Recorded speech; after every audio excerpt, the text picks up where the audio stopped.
Wargamers. This week I'm in Sacramento, California for work, but while I was here I figured I'd do a quick video just talking a little bit about the Space Wolves release and then some videos that are coming up on the channel.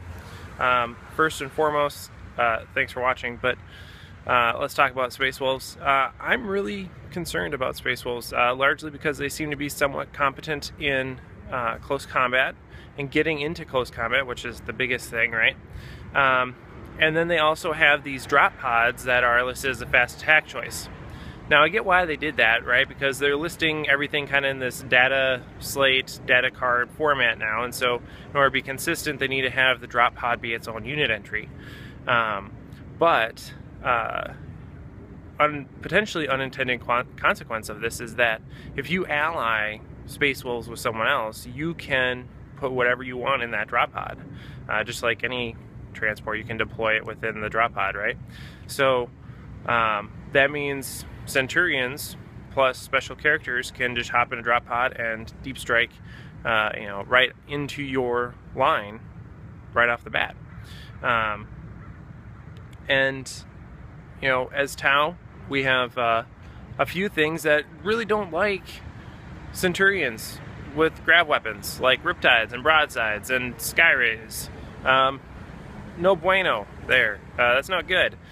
And so the question is, well, if you're going to have all these Centurions, drop podding next to your Riptide on turn one, what does that mean? I mean, before Riptides were somewhat more survivable because you actually had a turn or two to shoot at them as they came at you, but now they're just going to end up right there with you. And so that's problematic. And I think there's basically two ways forward. First is to just take more Riptides, right? Which may be running uphill a little bit, but if you're going to lose one Riptide to Centurions, maybe you just need more Riptides, because Riptides are still the best way to get rid of Centurions with that Strength 8 AP2 template. It can really go a long way to solving that issue for you. But Centurions are still going to kill the Riptide, so is it really worth it? I don't know. Especially if they put a special character in that can soak up shots with a invulnerable save, then that strategy goes downhill fast. But I don't necessarily see an alternative, if they have a special character. The second way forward, again, still suffers from the same issue with the special character, whereas you can't circumvent a save altogether if they have a special character with an invul save. But just spamming Interceptor. So that means taking more Crisis Suits, which are going to be less vulnerable to grav weapons to begin with, giving them plasma rifles, and Interceptor. Early warning override.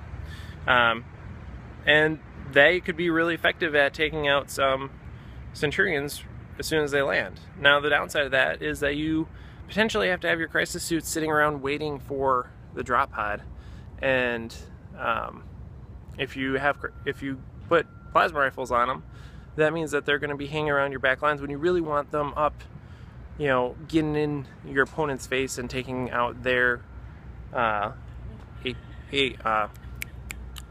saves.